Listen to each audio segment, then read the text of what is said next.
All right, we are live. Here we go. Good morning to everybody. You guys come on in and we'll get this thing started.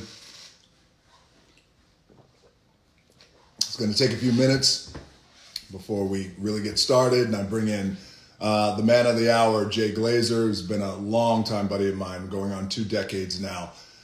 So we'll bring him in here shortly, just in a few minutes. We're going to have a great conversation, and we're going to chop it up. But in the meantime, how are you guys? Good morning. I know we're going to have a lot of people tune into this one. A lot of dudes, a lot of girls, a lot of athletes, a lot of players, a lot of MMA fighters. Everybody is tuning into this one. So good morning. Just going to wait here for a couple of minutes. Drinking my celery juice. Are you guys into celery juice? If you're not, I highly recommend it. Freak MMA has joined the conversation. All right. Well, let me just give you guys a little bit of context as we're waiting right now because of the celery juice. So yes, I'm a big advocate of celery juice. The entire family juices. We juice every morning. I have approximately maybe, 24 to 32 ounces of celery juice. Celery is the devil's lettuce. Somebody said, no, weed is the devil's lettuce. And I know from very poor experiences. Listen, I won't get into that right now. All right, so good morning. We're going to bring in here Jay Glazer. Big Rami, welcome to the conversation. The Olympic champion himself. Okay, so guys, here in a couple of minutes, we're going to bring on Jay Glazer. Jay has a highly anticipated book coming out. I'm very proud of Jay. This book has already been doing well in its pre-sales. Been doing great, actually. And, Jay really gets into his gray, and that the gray he talks about, that's his depression, that's his anxiety. It's the kind of shit that we've all gone through. And Jay really opens up, and he's very vulnerable in this book. But it's also a good reflection of how important it is, I think, not only to be vulnerable, but to open up and talk about this kind of shit that generally us as dudes, as men, we don't necessarily easily talk about. So we're going to have Jay on here in a minute. I want to welcome everybody to this chat. Jay, I know you're watching now. Go ahead and send in your request. I want to make sure I don't miss it. Have our amazing family executive director, Bianca, is standing by. You want to say hello, Bianca? All right. Hello, everybody. Hello, everybody. A lot of nice hearts. We're getting a lot of nice hearts. A lot of nice hearts. A lot of nice hearts. It's Lots of love. Lots of love. Wow, eggplant. Nice. All right. Come on, Jay. You're keeping the people waiting. Come on. There we go. I did. Okay. All right. Let's see if we can add him ourselves. There we go. Right now is a moment where everyone's like, I don't know how to do jack shit on IG Live. That is true. So, there we go. Jay Glazer. I'm drinking up my celery juice right now, too. You're so full of shit with your celery juice. We know you're drinking this in the morning. You just worked out drinking it. I Hermana and Zoa into this with my celery juice. Oh, wait. Cheers. Wait, how did that happen to just get over here at the same time? So odd. Well, I think the same way that this thing got over here, too, as well. I make a creamsicle with this in the morning also. That's how we do it. Hey, l'chaim, brother. Thank you. L'chaim, my brother. It's good to see you. Thank you for coming on, man. I'm excited about this one, and I know a lot of people are not only excited, too, but a lot of people are really leaning in and intrigued by you. And, lately, especially lately, as you've been not only promoting your book, you've been such a strong advocate even before your book about mental health. Let's get right into it. We'll veer off and we'll pivot in other directions a little later, but let's really get down to it. talk a little bit about your book, Unbreakable, Jay, and what was the inspiration behind it? You know, look, you and I have been friends for a long time, right? Yeah. We've known each other for a long time. And back then you used to say, oh, Jay's crazy. Well, yeah. Jay's crazy. Well, what you guys didn't realize, yeah, I was crazy, but I was in a lot of pain the whole time. And man, back then we could say crazy. We couldn't, like, no one talked about the mental health end of it. And look, the reason why I wrote this book, when I finally did start talking about my gray and my life in the gray, I just want people to understand that what I consider the gray is, it is depression, it is anxiety. And I don't know what life is like without those. Like, this is, I don't know if I was born with it, but it's clinical. I was born with it, or childhood trauma, whatever it is, it's the only memories I have. So what my depression, anxiety did, it's put me in a hole an awful lot, but it's also made me to do great things. Like, I didn't understand what it was like, and I still have a hard time, what it's like to love myself from the inside out. Like, I don't see that. I don't know, like, I don't see like this likable or lovable person, if you will. So that has forced me to do all these big, great things so I can get love from the outside in. And that, I guess, is buying me time, if you will, to get me to figure it out from the inside out. And today's a scarier world, man. You use social media the right way. Yours is great because we see it raw. But the rest of it, man, we compare ourselves to everybody else's filtered fraction of a second in life, and we all think our lives fucking suck, and they don't. And we see so much hate on Twitter. So I had a voice because, look, no one's questioning my manhood. No one's questioning yours. So we could be more raw and vulnerable. And like, vulnerability, that's a lot stronger than the shit you do over here, brother. So I felt, look, one of the things I do to get myself out of the gray, if you will, is to be of service to people. So I figured, man, wanted me to write a football book, and I didn't want to, because I don't need to be looking over my shoulder my whole life with all the secrets that I know in the NFL. But I'm like, man, right here could help and be of service to the world. And that's why I ended up writing the book. Well, Jay, when you talk about, seeking love from the outside and trying to, figure out your shit on the inside at the same time, like, at what point did it switch for you? Did you realize that, I can't continue to seek love and approval from outside sources? I have to look inward. When was that? And I'm curious to know, was there something in your life who kind of shook you up and said, hey, you need try to look at it from this perspective, or let's dig in here, or let's tackle these emotional flags and do some work? Like, when did that happen? Because that's a big deal for all of us, by the way, because I always say that the hardest yet most important thing that we can be is ourselves, and being authentic, being real. And also, it's easy for people to say sometimes, well, I just don't give a fuck how people feel about me. Well, 9 times out of 10, that's bullshit, because you can't help feel that. But yet, at the same time, you got to try and balance this ideology about making sure that you're going inward and not necessarily looking for approval from somebody else outside. You asked me when that changed. It hasn't yet, dude. I am, that's what, this book is about, me getting teammates, right? Who are like me, who are, like I always say, I'm fucked up, but I'm good with my fucked upness, right? And I'm learning, a flawed human being that's still just trying to learn and figure that out. And it's hard. A lot of times, listen, I wake up every fucking day, feeling like the sky is falling, and man, the universe has just come down crashing around me. And it's not the truth. Like, the universe conspires to help us. And I'm so... It will always meet you halfway. But that... The universe will always meet you halfway. And more so, I think the universe loves us up. But, man, it's such a foreign concept for me. But one thing I won't do is give up.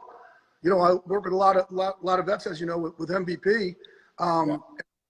That's not an option for us. Like, we've got to stick around, because say in the book, like, you never know what lies around next Tuesday. Like, you never know if you stick around when you're going to be able to help somebody else out. So, like, that for me, that's me lately opening up about this and being really raw on Instagram and Twitter about it. Has been incredible, because I've got a lot of people who said, man, I was going to make that decision because of your your vulnerability in your post, I'm not going down that road. And for me, when I hear that, I'm able to see some slivers of blue. Like my life is a constant seeking blue.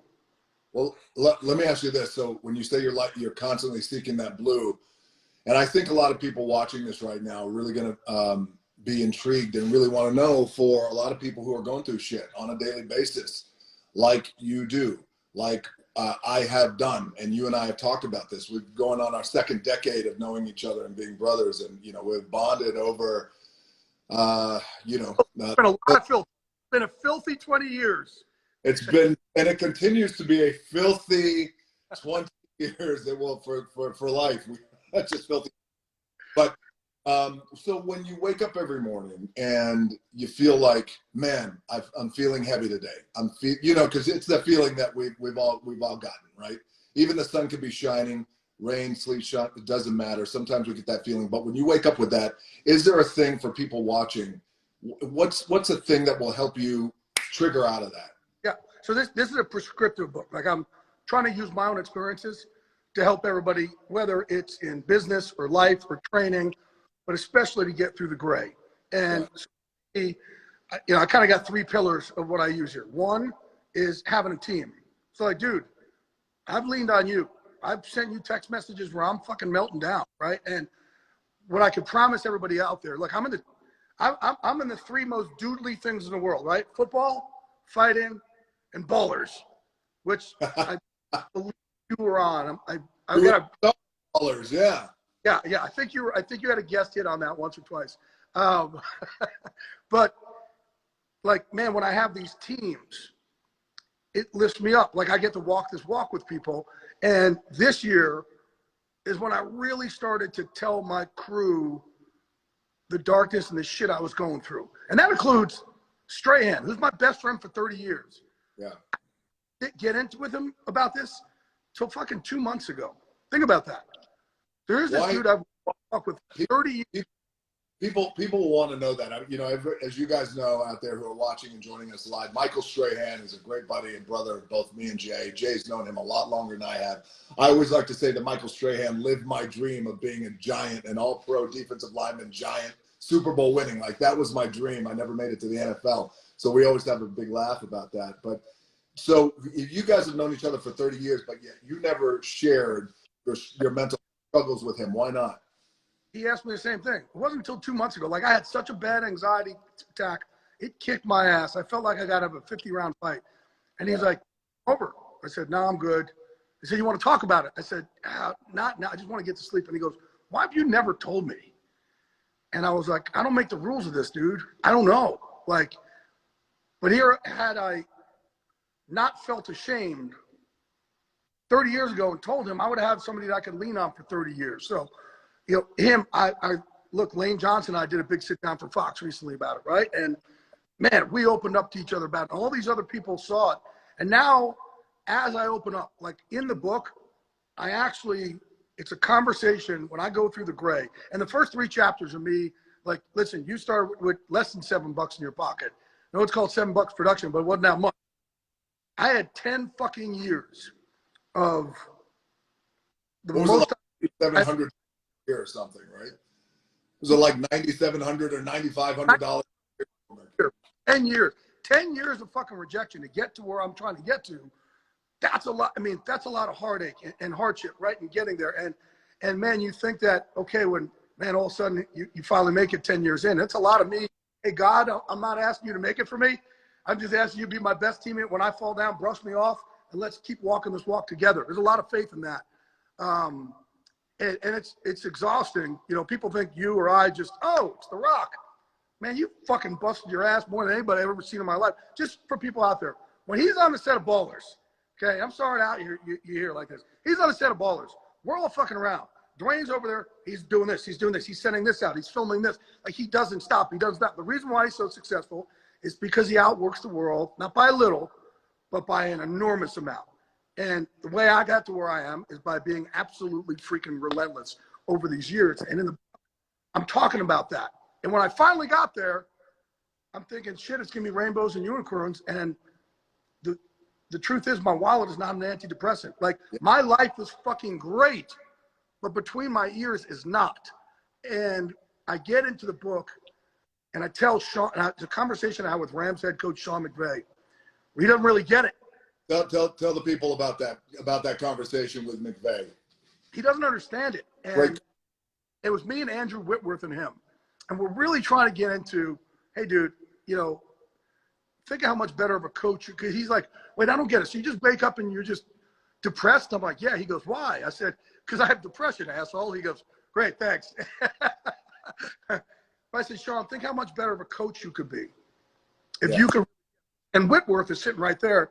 And Andrew goes, Sean, what do you think gets me to put a helmet on for 40 years and go smash my head in Aaron Donald practice every day? And all these people, yeah, I'm fucked up. And he's like, you too? And like, Sean, if you could understand our darkness, think how much better a coach you'll be. And Sean says, well, how many of my players you think have this? And I said, it's not the question to ask yourself. The question is, how many of your secretaries and scouts and family members and your players and your front office people, it's everybody. And again, today's day and age is a different world because social media put so much pressure on us. And he's like, wow, so we teach him about the gray. And that's the chapter where we really get people to understand that. So I know it's a long answer there. And that. But with that, though, because it was, I think, a great pivotal moment, I think, for you, Andrew, and certainly Coach McVay. But then the B-side to that, share with everybody the B-side to that was, I think, was it McVay's wife you were telling me, who, without getting into too much information, but she was understand that, you know, this bigger idea.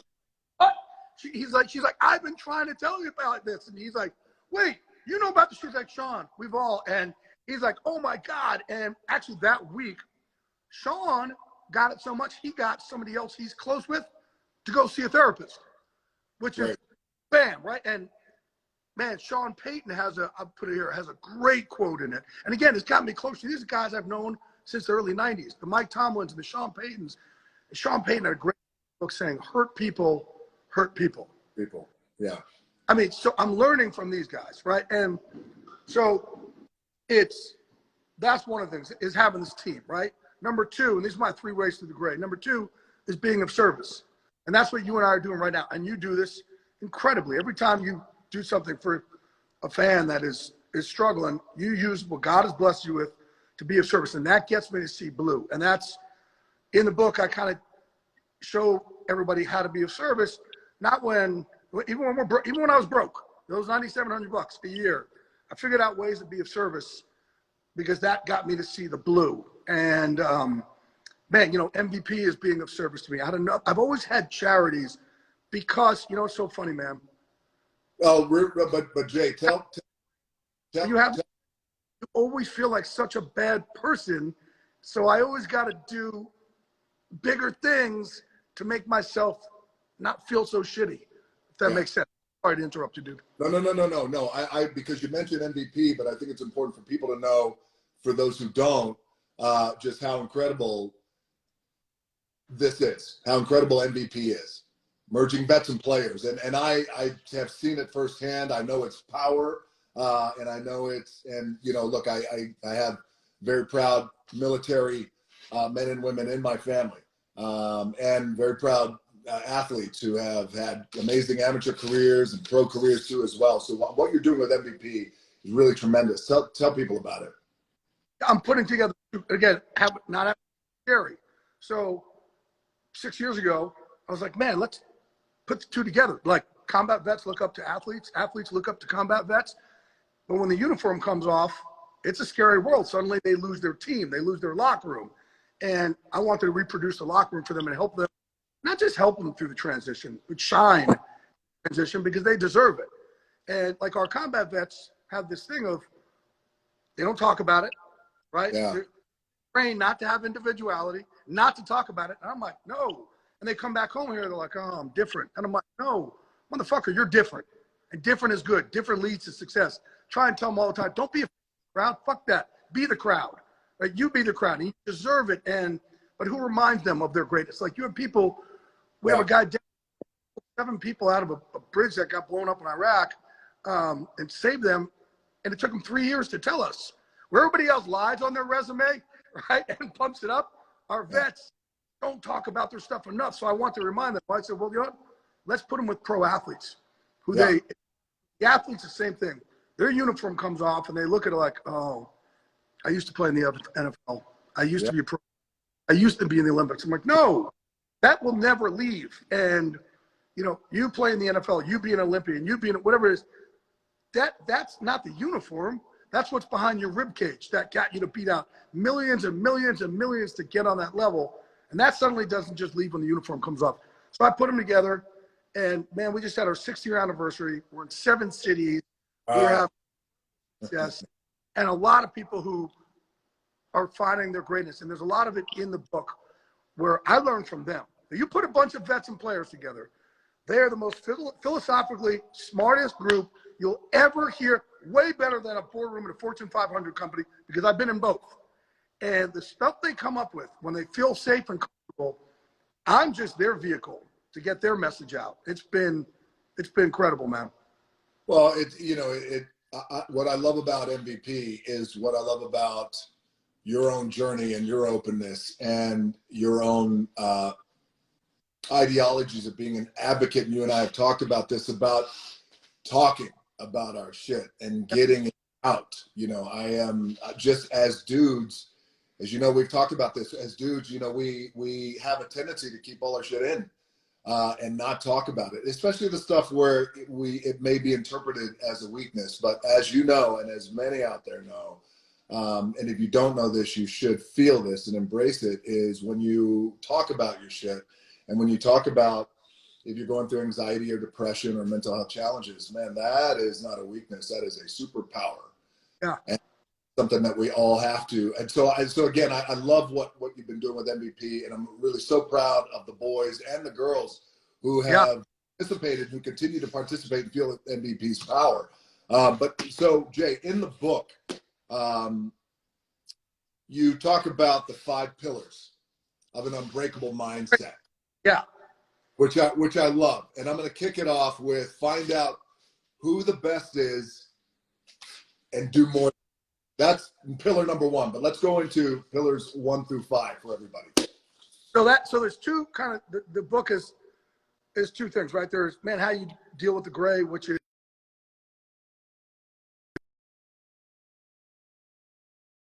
too, right? Like, man, we got to laugh our asses off along the way. The gray hates laughter. And by the way, I've just started to let people know this, but I've had an anxiety or panic attack before every show I've done since 2005, going into it. So if you watch me on Fox, and no, I've never said this before, just tell anybody.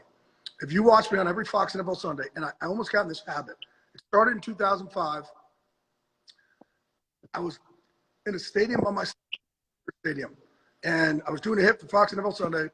Got no idea why it happened, but I started going like this. I started feeling like I was sweating. I felt like I was about to die, and it's now happened every time, including when we did Ballers. And I don't know if you ever noticed me over there doing a bunch of stuff, but it's before the first segment all the time.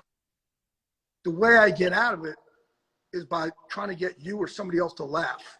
Yeah. But I wrestle with my abuser. Like, I'm sitting there, and even my guys at Fox don't know this because I didn't want them. I don't want to bring them down. Like, this is their too. I don't want to bring them down. So I got to deal with it myself. So, man, I'll breathe. I'll try and meditate, but I'll always laugh. So the gray hates laughter. That's part of the book is how you deal with it. And this is the first time I'm revealing this, dude. Every single show, until I wrote it, and Dwayne Johnson, who said, hey, if you journal, it's helped me a lot. And I realized, oh my God, once I wrote this down, I stopped having anxiety forever. So from 2005 till this year, every single show, commercial, Ballers, Fox, MMA, didn't matter. I'm wrestling with my abuser for the first 5 or 10 minutes. And I'm not afraid to be on TV. I fucking love it. I'm comfortable. I'm comfortable on TV. I'm great in chaos. I don't know why it happened. Well, let me ask you this. When it comes to anxiety and, you know, and panic attacks and things like that, we've all been there. You and I have talked about ours in the past. and recently too as well. But for something like that, because the gray does hate laughter, and if you don't have your boys around you or your girls or whoever it is that you can bounce a joke off of and fucking start to laugh, so you can break this little cycle that you're going through right now, what do you do then for people who are watching now? I have some breathing that I do. I'll do deep breathing. I'll convince myself, but I wrestle. I'm like, I'm not gonna let it win. Like that's the whole thing too, man. I will not let the gray win. That is it. I made the decision, and I will just keep going. But sometimes, as I'm on TV, I'm talking to the roommates in my head, trying to get them to play nicely to each other, and I'm just hoping that I get this shit right as I'm coming. But that's why you'll see me on TV with a big smile, laughing this. But the real, oh man, I get choked up talking about it. The real truth is, man, yeah, I'm wrestling with this abuser, trying not to let anybody else see it because I don't want to put that shit on them. And I kind of get choked up because I'm like, man, sometimes I just want to give this dude a hug. Like, man, you don't deserve this. You're okay, But ever since I wrote it, I haven't had one, which is just incredible. I still got to get back to your 5 pillars here. No, all right, we'll get back there, but I think that's a big thing for people to know, man. Every time they see you on TV, that is what you are going through and wrestling with, in your head, because the truth is, man, there's so much suffering in silence with people around the world where they just feel so fucking uncomfortable about talking about any kind of panic attack disorder, anxiety, depression, the gray. So you sharing what you just shared, which is it's a pretty big deal for you to open up that way, man. I think it's really, really going to help a lot of people. Yeah, I want people to know they're not alone. Yeah, it happens to me up there. And again, for me, I'm great in chaos, dude. Great in chaos. I'm not good in, so a lot of times I'll create chaos because that's unfortunate because my friends have to take the brunt of that or people of society. But man, that's the thing that confuses me. So I'm great in chaos and I love being on camera, but then it happens. So my point to everybody else out there is this thing plays by its own set of rules. It sits down at your table whenever it damn well pleases. And that's okay. Like, it's okay. Nothing's wrong with you because that happens. We just got to always fight back. That's it. Well, listen, speaking of fighting back, we have, let me go through these pillars for everybody. So find out who the best is and do more than them, which I think is great. These are your 5 pillars of an unbreakable mindset in here. Business and for training, for all our players that we've trained over 1,000 NFL players in this MMA system that we started. But go ahead, shoot it, big boy. All right. Find out who the best is and do more than them. Fuck yeah. Be relentless. Fuck yes. Push your breaking point. Push your breaking point. Push your breaking point. I love this one. I love all of these, but I love this one in particular because I always feel like, and you and I have talked about this every time we train together, and every time we're trying to overcome any other kind of challenges, is you push yourself past that breaking point of being so fucking uncomfortable, of feeling like you can't go on, you can't push yourself more, but you do. But on the other end and the other side of that breaking point, like that's where the success is, right? And then you look back. So I'll tackle these 3 real quick. We push our breaking point. So you look back and you say to yourself, damn, I can't believe 2 weeks ago that you be hard. I can't believe a month ago I was down here. So now you push yourself up here and you see how much more you're capable of. That's where we push our breaking points. And especially when we're training our fighters or football players, I want them to understand it. Like our football players, man, we'll put them through 3 or 5 minute rounds with a 1 minute break. And I'm like, dude, if you could do 5 minute rounds here with a 1 minute break, you damn sure could do a 7-second round with a 1 minute break on the football field. So just remember that, right? And the relentlessness. Like, man, we are, like if I am, and this word's opposite of the world, where I want us to show and say anything, athletically or business-wise, you will fucking never know when I'm hurt. You will never know when I'm tired. And it's like, you'll see like me and Randy Couture and Chuck Liddell in our gym, and we're training these guys, and we are just relentless, nonstop. Until somebody goes, holy fuck, get them off of me. Like, I didn't sign up for shit, right? And I also, like, our fighters can't take a stool in between rounds. I want them walking back and forth, and having somebody go, why the hell is Randy Couture not sitting down? What is going on over here? And we give a lot of, examples in the book of this also. And then find out who the best is and do more than them. If you all want your dreams to come true, follow what Dwayne does and say, I'm going to do more than that. I've told a million football players, same thing. Find out who the best is and do more than them. Tom Brady, find out what Tom does and do more than him. And I can't tell you how many guys say to me, I can't do that. That's too much. Well, if you want your dreams come true, that's it. Like the secret to success, it's not really a secret. It's outwork the world. That's right. That's right. It's outwork the fucking world. Be the hardest workers in the room. Approach it like your back is up against the wall. I call it the backs up against the wall philosophy. And when you operate with your back up against the wall, you got one fucking place to go, and that is forward, and that's ahead. You have another one here, neutral face. You and I have talked about this in the past. Don't ever show you're hurt. Make sure you have that neutral face on. But not only in the gyms. Go ahead. I'll tell our football players, our friends, again, if you're hurt or tired, don't ever show it. And you can't control yourself here. It's like, man, like, when you're a little kid and you're playing tag with your friend, your brother, son, and all of a sudden you're exhausted, you're laying down, and they come over and they twang you, and all of a sudden you jump up and run after them. You forget you're tired, right? So if you could sit there and not show it, and you start to see somebody else start to break athletically, man, it's like a branch. Now you can hear it, you can feel it, and all of a sudden you forget you're tired. That's when you start sharpening your weapons, and that's the same as in business too, right? Man, if someone's hurting you in business, don't show it. Just keep going, keep going, keep going, because a lot of times people are going to go, man, we didn't sign up for this. Yeah. We signed up. We didn't sign up. We signed up to play a game, not to fight. I love that one.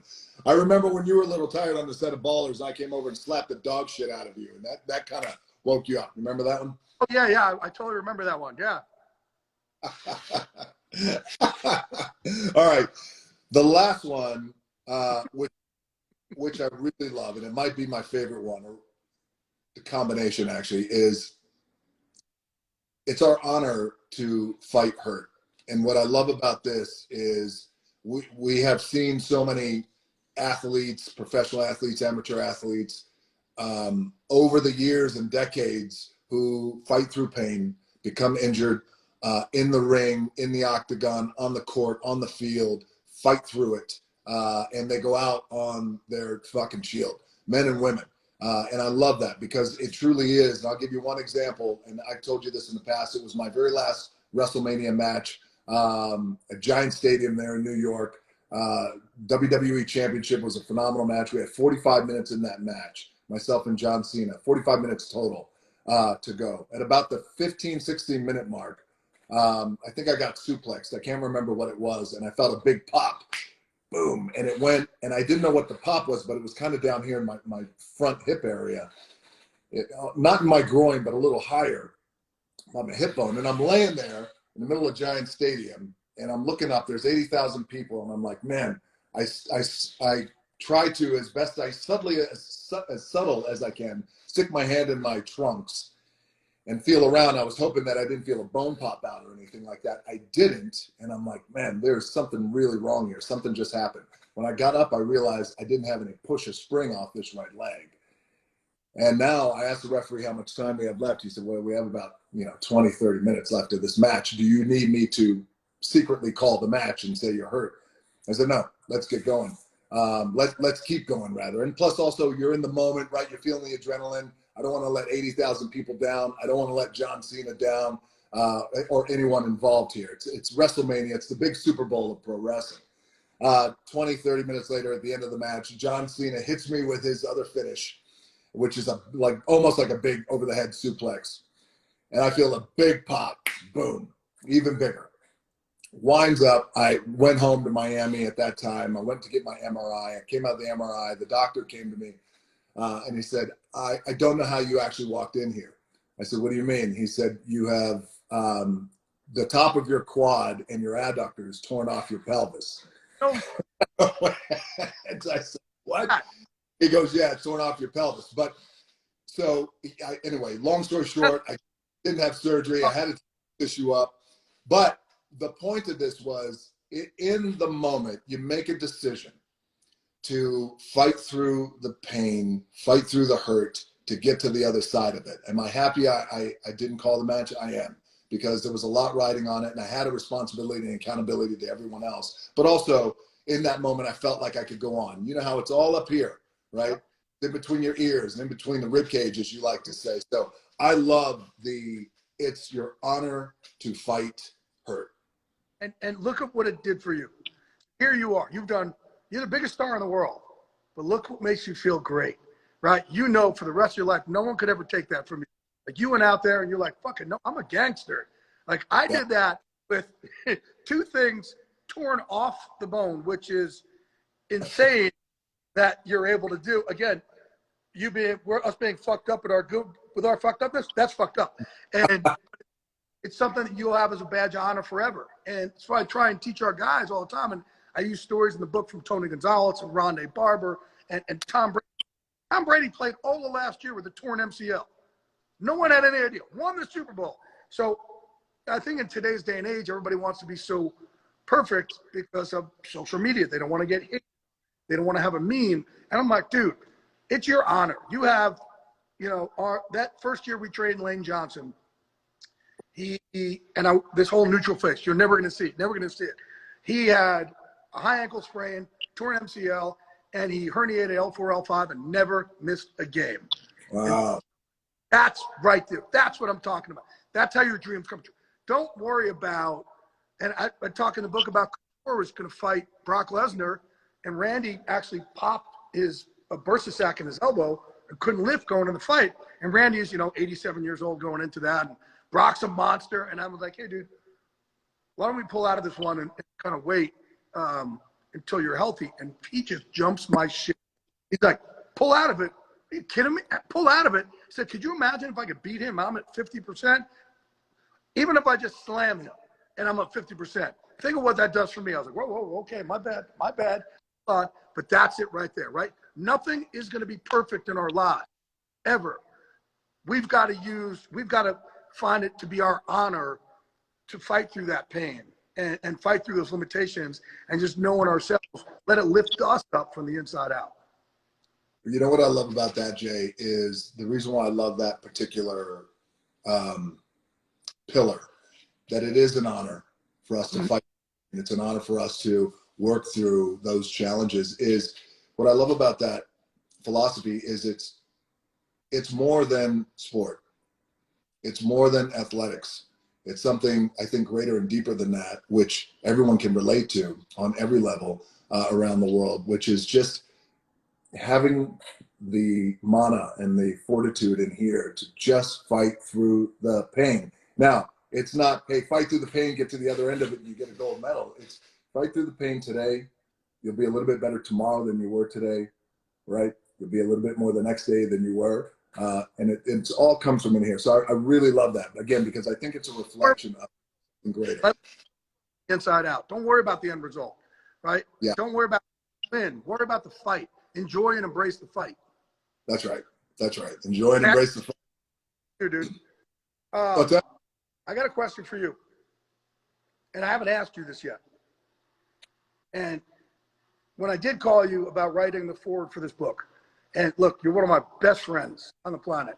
I always like to do for my friends. I don't like to ask anything of my friends. As you know that. I'm always thinking, how can I kind of go about life like I'm going to be everybody's pallbearer, right? If that sounds a little morbid, but I'm going to be that loyal to everybody. Loyalty is a lost art, right? And so I don't ask for stuff. I'm always like, what can I do for them? What can I do for them? And if you can get 10% of your crew to treat you back the same way, that's a pretty good little mafia. So I was like, man, and I said something to you about it, and you're like, and I said, I know it sucks because if you do mine, then everybody's going to bitch you not doing theirs.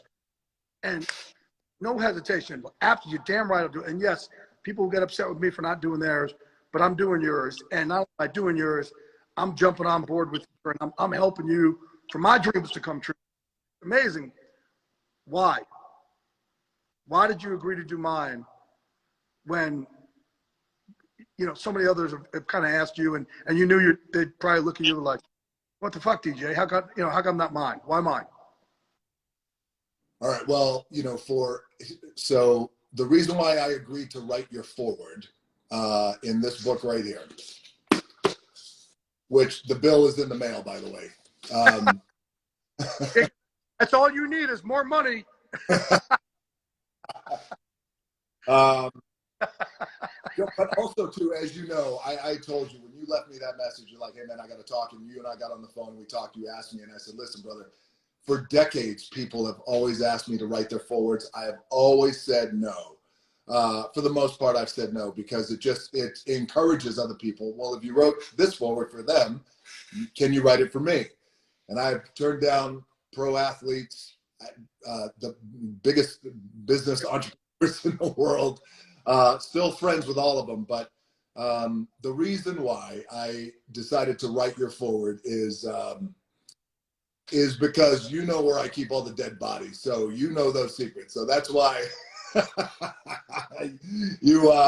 had to do it. No, here's why I decided to write your forward is you and I have known each other for a very long time, and for a lot of people out there who don't know, Jay was actually in the Game Plan with me. Family movie we did many, many years ago. I think that was the first time we met, but you and I bonded, we become friends, we become brothers over training, over mental health, over everything. And I did feel like this book in particular, all the other books that have come out that I was asked to write the forward to, and they went on to be very successful books, are great books, very successful, and they've helped a lot of people. I did feel this one in particular was a unique one and a different one because of not only your journey, but also the vulnerability you show, but also when you talk about the gray, and it was important, this is an important subject to talk about openly, and encourage people to talk about their gray and to get that shit out. I, admittedly, for years, I'm an only child. I lived basically on the road. My dad, as many of you guys know, was a professional wrestler at a time when professional wrestling wasn't as globalized, but we were going from state to state to state, wrestling in different territories. So a lot of my life was in the backseat of a car, just driving around and living in different places. And being an only child growing up, I was used to keeping shit in and absorbing it and trying to figure it out on my own and never talking about it. And that could be very disruptive emotionally, as we all know. So I have learned over the years through experience to open up and talk about my shit and talk about the gray.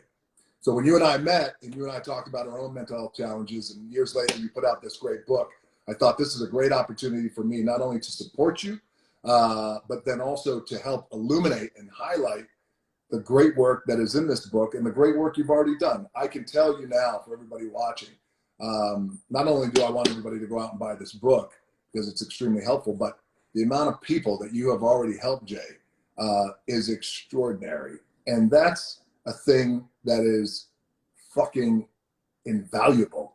Every time, by the way, you and I get together, we're always dropping cuss words, but that's the thing that is truly invaluable, is this idea that where you could take your challenges, you can absorb them, you could figure your own shit out, you could turn it around and deliver it to other people out there in a way that hopefully can help them. And that's exactly what your book does. And that's why, my brother, I wrote this forward.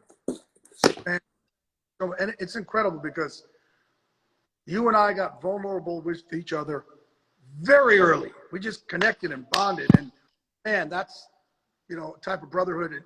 Again, that's not based on our wallet, not based on our success.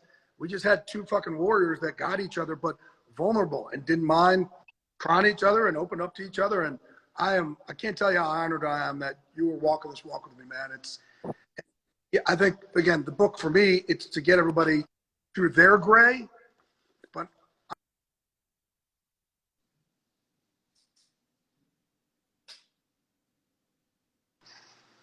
this book will get me to be able to piece together more days or minutes of blue, if you will.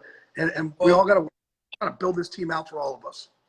Well, I love that, right? Because you and I are big advocates on team and what a team means and how important that is. Not only, and we live it every day with the relationships that we have. We always say, we're in a lot of businesses, but we're in the relationship business. And that relationship business is always team concept. We have a lot of relationships, brothers who are in the NFL, coaches, players, etc. But what I also love about this moment for you and this book, Unbreakable, is, and this is what makes, I think, you unique and different than a lot of people who are putting out books. A lot of them we know, is it's not like you've succeeded and you're on the other end and you're fucking living the life and everything is great. And now, guys, I'm going to help you. You are daily going through the shit like so many people go through daily. And for many, it's consistent and it's constant, but it's that ability to work through the gray and get to the blue and get to the other colors. So that's what I love too as well, is that you're going through the shit at the same time with the people. And I don't brag about my successes. I will try and use them to help others, but I don't brag about my successes. I brag about my scars. Yeah. Right? And that's where I'm hoping this book is different for everybody else. Every one of us has scars. None of us have the successes that we want. We all have fucking scars. That's why I'm trying to help the world. I love it. Well, brother, listen, we're going to wrap this thing up. And you know what we got? I'm going to break out my Zoa because I'm going to do a Zoa toast. Now, look, I know. It's my new concoction. Ready? It's my Zoa. Ready? There we go. I got my Zoa Terramana. Hold on. Unbreakable creamsicle. What is that? What is the Unbreakable? Hold that up for a second. What is that? Is that the post-workout or pre? Yeah, it's the protein shake, right? So I'm putting that in with the orange-flavored Zoa. Man, I'm really whoring us out right now, aren't I? And and the Terramana, which has just been here all the time. And I know it's only 9:52 in the West Coast, but it's 5 o'clock somewhere. So I just made this drink up right here. It's called the Rockakila, and we will see how it tastes right here. Well, hold on a second. Hold on a second. Damn good. Hold on. Good. Hold on a second. If you're going to do that, wait a second. Hold on. All right. You can't do that to me. You can't put Terramana in and Zoa in and put your supplement juice in and hold on. What do you put in? Let me do this the right way. I got a chilled bottle of Terramana flying in right now. There we go. Such an asshole. Thanks. You are an asshole for putting me on the spot like this. It's 9:53, but here we go. It's 5. So, look, I always got to say this, by the way, every time I hold up a Terramana, I want to thank everybody out there. You included, by the way, Jay, very early on, supporting Terramana would become the biggest selling spirit in the history of spirits in its first year. So thank you, guys. I'm going to pour a little bit of Terramana here. The classy crystal glass you got there. What's that? The classy crystal glass you got right there. What do you like playing? Look, I'm big time. I don't fuck around. I'm big time. Look. All right. Now I got 2 new flavors of Zoa. I have the tropical punch. I'm going to go with the white peach because that's your nickname I gave you many years ago down in Mexico. That's right. I got them all here. I'm telling you right now, this Terramana with the wild orange and the white Unbreakable, Thrill It and Vanilla Unbreakable workout. I'm telling you, it's fantastic.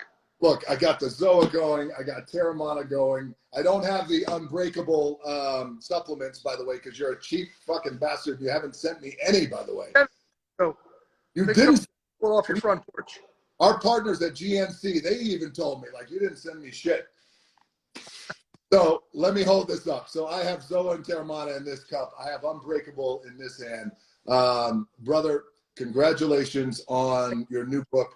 I know the passion, the love, the vulnerability you have put into this thing. I'm very, very proud of you. And I cannot wait for everybody to go buy this book because it certainly will help in sports, outside of sports, athletes, everyone. It doesn't matter what you do for a living, what your bank account says, what kind of car you drive, where you live in the world, or what color your skin is. This book will help you through the gray and get to the other side. And as I told you in the past, You know, there's a great country artist who I love, Cody Jenks, who says, Yep. there's color in the gray. So, brother, this one's for you. Brother, I love you, dude. Thank you so much. And, man, I appreciate how much you are helping me find the blue. Can't tell you how much I appreciate it. For everybody out there, go to hc.com/unbreakable or Amazon or Barnes & Noble, wherever you buy books. But, yeah, dude, I told you, man, you just being part of my life, being somebody I could turn to and be vulnerable, right? Two bad mofos who can turn to each other and cry to each other. That's the most valuable thing in my life. I love you, dude. I love you back, brother. And next week, when you try and call me and my numbers change, don't worry about it. Ken?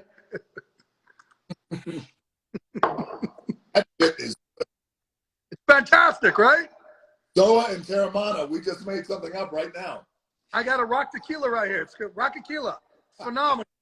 We'll put it out there. All right. I'm going to get loaded fucked up. Okay. This is great. I got to go to the gym. Love you, brother. All right, brother. I love you too. And thank you, everybody out there, for joining us and staying on with us for this hour. I hope this was very helpful. And enjoy Jay's book, Unbreakable. It'll be out next Tuesday. Love you, brother. Love all you guys out there too. See you. Love you, brother.